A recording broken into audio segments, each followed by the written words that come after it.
제가 초등학교 저학년 때 일들이 별로 기억이 되질 않는데 그 가운데서도 기억되어지는 한 가지 사건이 있습니다. 시험이었는데요. 시험 문제가 무엇이었냐면 세계 3대 종교를 적는 그러한 문제였습니다. 주관식이었는데 답은 이제 기독교, 불교, 이제 이슬람교였는데 그렇게 답을 이제 적어놓고 제가 속에 그런 마음을 품었습니다. 그럼 내가 그래도 예수님 믿고 목사님 아들이고 좀 더 수준 높은 답을 적어야 되지 않겠나. 남들 다 쓰는 답 말고 수준 높은 답을. 그래서 기독교를 지우고 좀 더 있어 보이기 위해서 유대교라고 그걸 적었습니다. 뭔가 앤틱해 보이지 않습니까? 전 당연히 이게 아주 있어 보이고 좋았죠. 냈는데 나중에 이제 답안지를 보니까 그게 빨간 색연필로 틀렸다는 거예요. 그때 제가 처음 어떤 생각을 가졌냐면 선생님도 뭘 모르는군, 이제 이런 생각을 제가 어렸을 때 가졌던 그런 기억이 떠오릅니다. 유대교, 기독교 비슷한 것 같지만 전혀 비슷하지 않은 그러한 신앙이었는데 교만함이 그렇게 보게 했던 것 같습니다. 우리가 이제 지난 2주, 오늘까지 3주째 히브리서의 말씀을 우리가 나누고 있는데요. 히브리서의 말씀은 어떤 특정한 상황 가운데에 있는 특정한 부류의 성도들에게 주신 말씀임을 우리가 히브리서를 읽으면서 볼 수가 있습니다. 어떠한 상황에 처한 성도들이었냐면 유대인으로서 기독교인이 된 사람들이 유대교의 공격을 받게 되어지는 상황 가운데에 있는 성도들, 그런 성도들에게 주시는 하나님의 말씀이 이제 히브리서의 말씀입니다. 이전까지 성도들은 또 다른 종류의 탄압과 또한 핍박을 받아왔습니다. 로마라는 나라에서 또 다른 여타 헬라 지방의 이방인들로부터 예수 그리스도를 믿는다는 것으로 핍박을 받아왔었습니다. 근데 그런 핍박에도 잘 견뎠던 이들이었는데 유대인으로서 기독교인이 된 사람들이 유대교로부터 받는 핍박은 그러한 것과는 좀 종류가 다른 훨씬 더 집요하고 치명적인 공격이었다라는 것이죠. 그래서 그러한 성도들에게 특별히 히브리서의 말씀은 더욱더 믿음의 중심을 붙잡을 수 있는 도전을 주고 계시는 것입니다. 보면 오늘 읽지는 않았지만 32절의 말씀에 보면 전날에 너희가 빛을 받은 후에 고난의 큰 싸움을 견뎌낸 것을 생각하라. 비방과 환난으로서 사람에게 구경거리가 되고 어떤 형편에 있는 자들과 사귐이 되고 갇힌 자를 동정하고 소유를 다 빼앗긴 것도 기쁘게 당한 것은 더 낫고 영구한 소유가 있는 줄 알미라. 이런 말씀이 이제 뒷부분에 있습니다. 전날에 있었던 환난은 바로 그런 로마나 이교들이 했던 핍박과 환난이죠. 이건 완전히 종류가 다릅니다. 완전히 이교도가 하나님의 나라를 빼앗는 것이기 때문에 그들은 하나님의 나라의 소망을 가지고 더 큰 하나님이 주실 상급을 바라보면서 오히려 확고하게 선택하고 견뎌낼 수 있었던 것 같습니다. 그런데 그랬던 성도들이 흔들리기 시작한다는 거죠. 왜? 유대교라는 건 유대인으로서 기독교인들이 된 사람들에게 유대교는 삶입니다. 문화고 사회고 관계입니다. 굉장히 그것이 그들에겐 친숙해 있고 당연하게 여겨졌던 많은 것입니다. 그런 가운데 유대교에 있었던 많은 사람들이 그 성도들을 여러 가지로 위협, 회유, 유혹했을 것입니다. 야, 너 때문에 우리 집안이 지금 이렇게 시끄럽잖아. 너 하나면, 야, 생각해봐. 네가 믿는 건 우리가 믿는 하나님의 아들 아니냐고. 그 아들의 하나님 아버지만 믿는 게 뭐가 그렇게 잘못됐다고 너 혼자 별나게 그러냐고. 그냥 둘이 뭉실하게 이렇게 좀 하면 안 되냐고. 너 자꾸 이러면 호적에서 패버릴 거다. 머리를 잘라버릴 거다. 유산이 없다.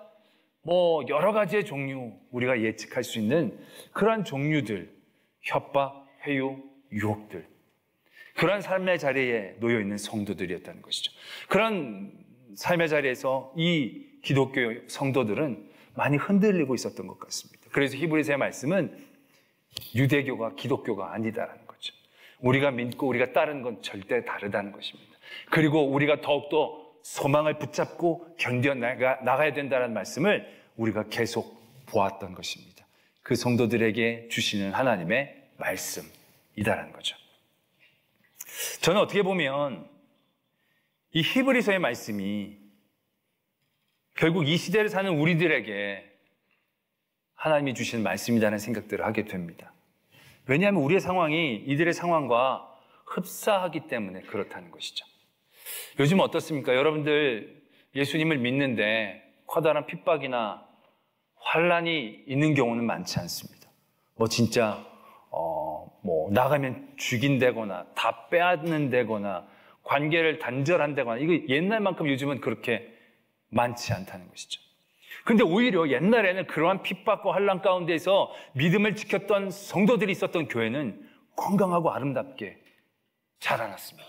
오히려 그때 우리의 믿음은 더욱더 힘있고 능력이 있었던 것 같습니다.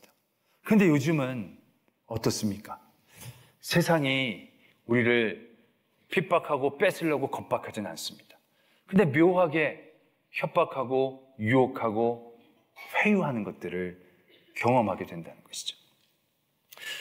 이제 성경학교가 시작이 되는데요. 제가 어렸을 때 성경학교 때는요, 성경학교라면 주일에 애들이 왔던 것보다 더 많이 애들이 왔습니다. 왜? 방학 때 별로 애들이 놀 것도 없고 할 것도 없으니까 교회 안 다니는 애들도 성경학교 하면 집에서 보냈습니다.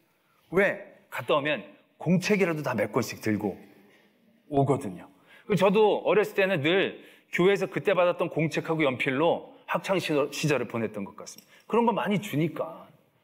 그리고 재미가 교회가 더 있었거든요. TV도 저녁에 늦게 시작하니까 낮에는 아무것도 없습니다. 그럼 낮에 별 놀 것도 없고. 근데 교회 가면 이렇게 아기자기하게 뭘 하잖아요. 또 이런 거 있죠.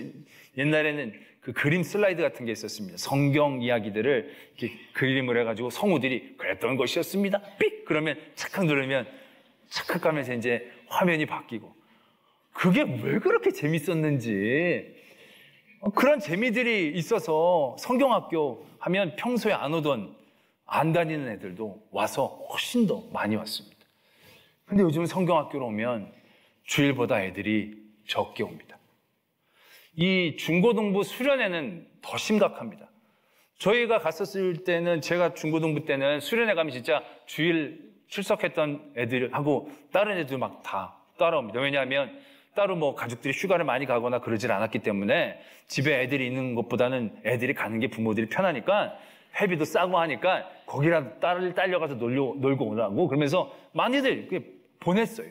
그래서 수련회는 주일에 왔던 애들이 적지 않게 더 많이 오기도 했었습니다. 근데 요즘은 애들이 주일 출석에 50%도 채 안 갑니다. 수련회.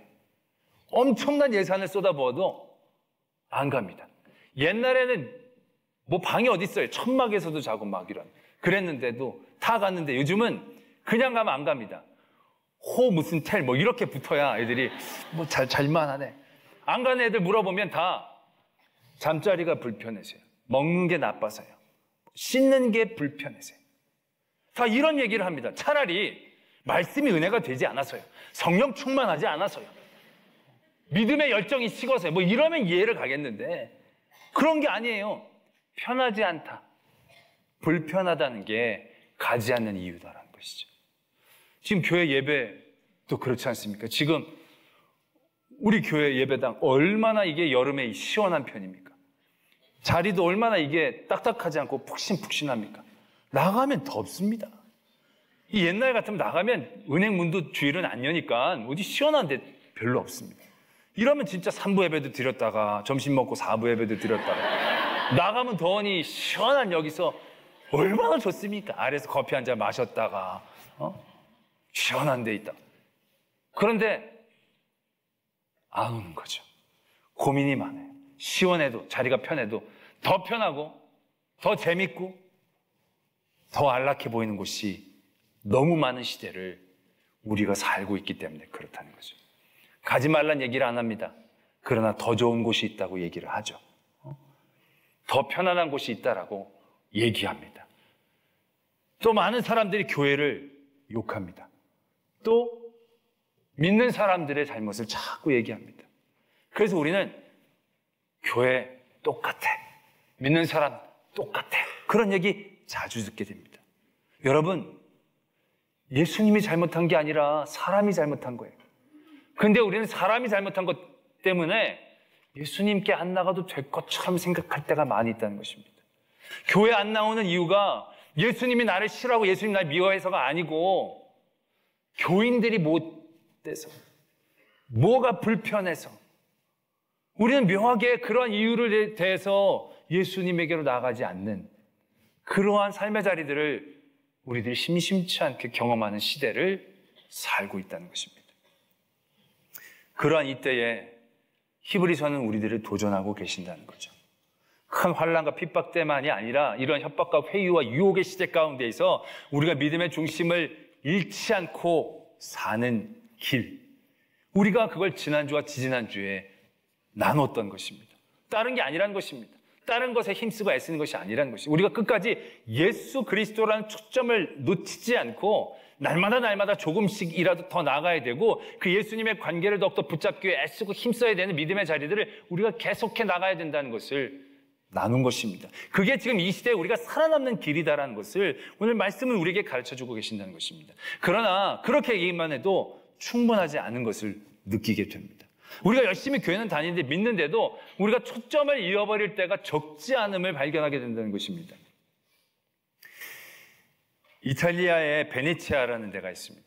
베네치아에 가면 산 마르코 성당이라는 성당이 있습니다. 이게 세계 5대 성당 안에 드는 상당히 아름다운 성당이라고 합니다. 근데 이 성 마르코 성당이, 산 마르코 성당이 왜 마르코 성당이 됐냐면, 이 베네치아라는 지역이 이 지중해 무역을 장악하면서 굉장히 부강한 나라가 되어지고 있었답니다. 그 당시 베네치아 상인 중에 두 명이 그 이집트에 있는 알렉산드리아를 방문했다가 거기에 성마가의 유해가 있는 것을 발견합니다.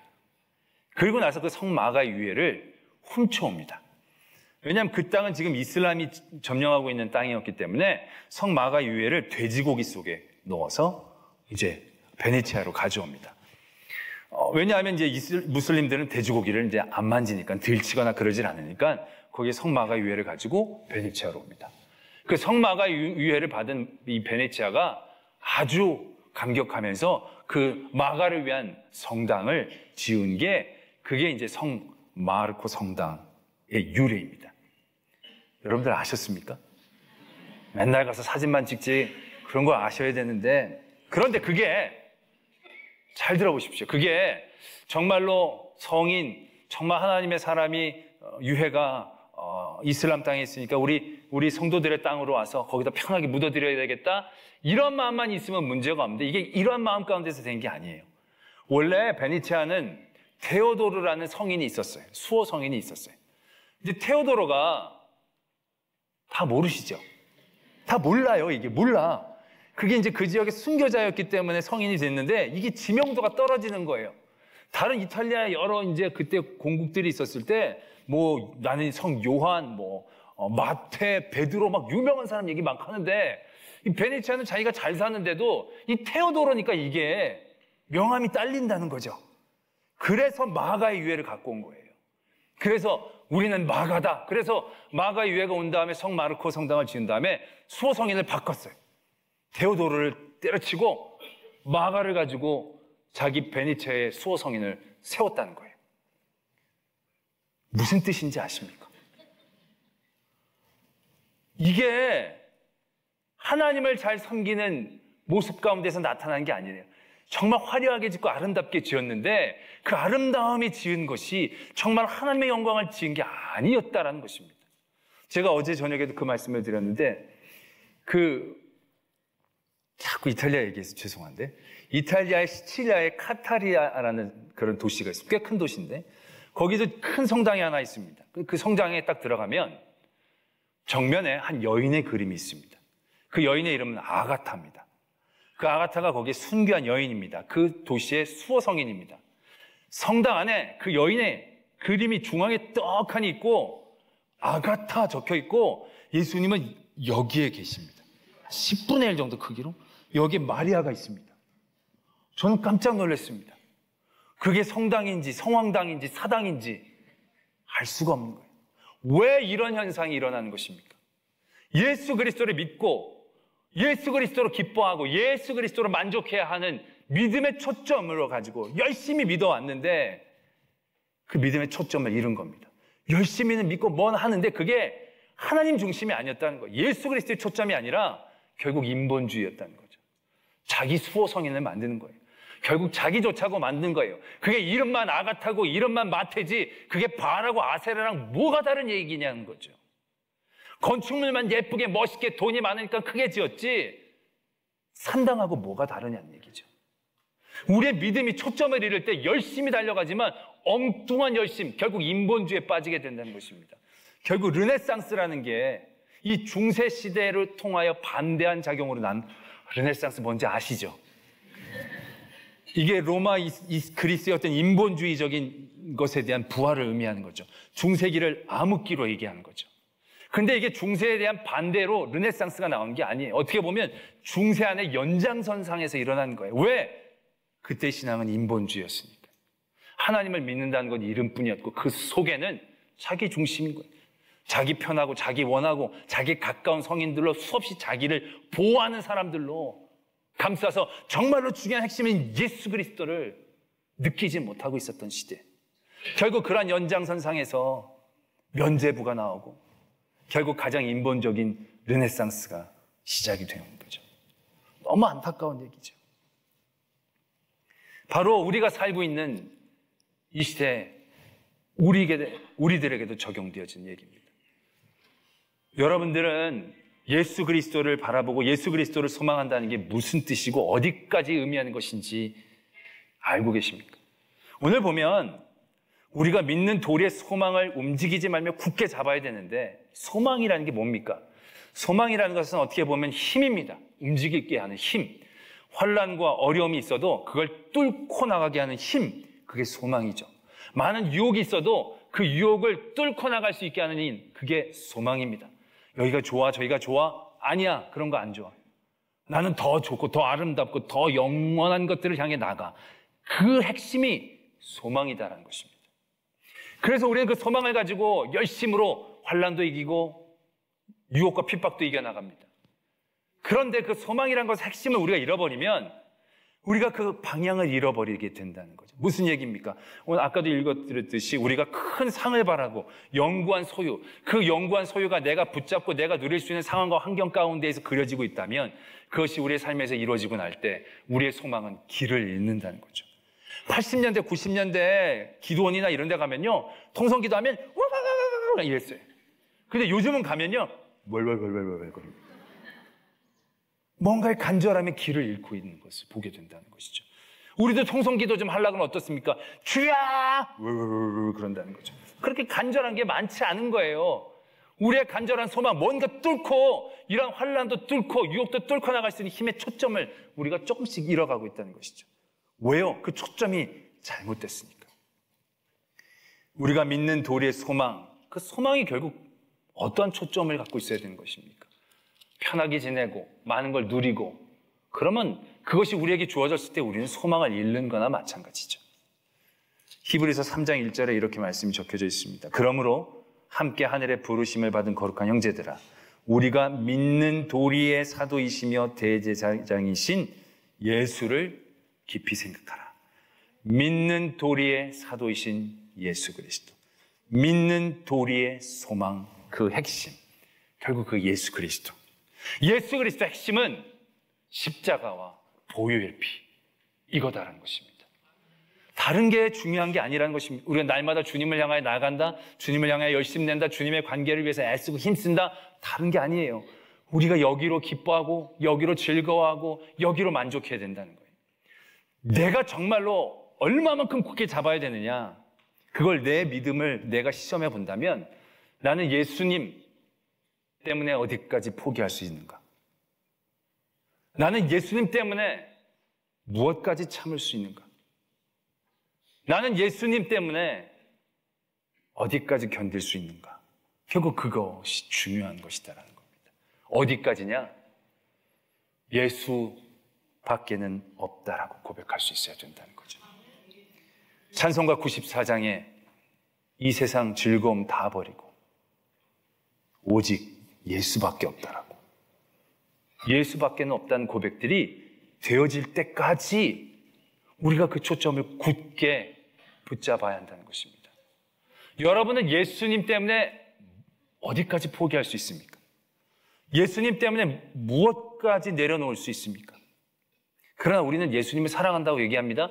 예수님을 좋아한다고 얘기합니다. 예수님을 믿는다라고 얘기합니다. 그러나 그 어떤 것과도 예수님을 바꿔낼 수 있습니다. 예수님은 늘 모든 것의 뒷전입니다. 예수님 사랑하지만, 예수님 좋아하지만, 그렇다면 그건 초점을 잃은 것입니다. 그렇다면 우리에게는 아가타가, 마가가, 마태가 예수님보다 더 중요하고 친근한 존재가 되어지는 것을 의미한다는 것입니다. 그런 가운데에서 우리는 하나님이 주시는 그 중심을 견뎌낼 수가 없게 되어진다는 것이죠. 우리는 흔들릴 수밖에 없다는 것입니다. 우리는 넘어질 수밖에 없는 그러한 구조로 내 삶과 내 믿음을 내어놓는다는 것을 우리는 깨달아야 합니다. 예수 그리스도 그 십자가와 보혈 그 피를 우리가 얼마나 감사해야 하고 그것이 얼마나 소중한지를 우리가 분명히 깨달아야 되는데, 다른 여러 얘기를 할 때는 다들 잘 듣다가 예수 그리스도와 보혈의 피 얘기하면 갑자기 눈동자들이 흐려지십니다. 다 잘 아는 얘기, 또 그 얘기. 그게 대단히 우리에게 중요한 점입니다.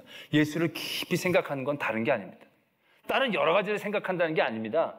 예수 그리스도와 그 보혈의 피에 대한 감사, 그것을 날마다 우리가 묵상하고 고백하고, 그것을 우리가 찬양하고, 그것을 우리가 감사하고 기뻐할 수 있어야 한 것입니다. 그것을 날마다 고백해서 결국은 야, 주밖에는 나의 복이 없네, 그렇게 고백하는 다윗의 모습까지 우리가 나아가는 것이 깊이 생각하는 그 끝입니다. 굳게 잡는 그 끝입니다. 예수님밖에 없어. 다른 모든 것들은 다 내려놓을 수 있어요. 거기까지 우리가 나아가는 것이 결국 이 세를 사는 성도들에게 주시는 하나님의 도전이다라는 것을 우리는 분명히 깨달아야 합니다. 때문에 우리는 예수 그리스도를 날마다, 아니 그 보혈의 피의 은혜에 대한 날마다 큰 기쁨과 감사를 알아야 합니다. 그걸 아는 걸로 끝나면요 아무것도 느끼지 못합니다. 그러나 날마다 그걸 깊이 묵상하는 겁니다. 그 보혈의 피의 은혜가 얼마나 귀한지, 놀라운지, 아름다운지, 가치 있는지, 힘 있는지, 그걸 우리가 날마다 깨달아야 날마다 감사할 수 있습니다. 하늘을 두루마리 삼고 바다를 먹물 삼아도 감사의 제목을 써낼 수 있는 건 뭐 주셔서 감사합니다, 뭐 주셔서 감사합니다로 채우는 게 아닙니다. 예수 그리스도의 보혈의 은혜를 생각했더니 감사, 또 감사, 그래도 감사, 저래도 감사, 모든 것이 감사. 예수밖에는 없는 그러한 감사에까지 나가야 된다는 것이죠. 우리가 다 잃고 나서야 그때 소중한 걸 알지 말고 주신 그때의 정말로 소중한 것을 우리가 늘 기억해야 합니다. 그리고 그걸 잊지 않도록 노력해야 합니다. 제가 하지 말라는 얘기 아닙니다. 놀지 말라는 얘기 아닙니다. 즐기지 말라는, 수도사처럼 살라는 게 아닙니다. 휴가 가지 말라는 얘기 아닙니다. 지는 다 갔다 오고 왜 우리는 가지 말라는 게, 그게 아닙니다. 하되 예수 그리스도의 초점을 잊지 말자는 것입니다. 여행이 내 즐거움과 내 삶의 이유가 되지 말자는 것입니다. 자녀가 내 삶의 이유가 되지 말자는 것입니다. 교인 때문에 예수 그리스도를 버리지 말자는 것입니다. 싫고 밀고 정말로 꼴도 보기 싫은 사람, 그 사람의 꼴도 보기 싫은 사람을 뚫고 나갈 소망이 예수 그리스도가 되어져야 한다는 것입니다. 그 날마다의 예수 그리스도에 대한 소망, 그 초점을 우리가 지켜나갈 때 정말로 하나님이 주시는 놀라운 진짜 은혜를 경험할 수 있는 것입니다.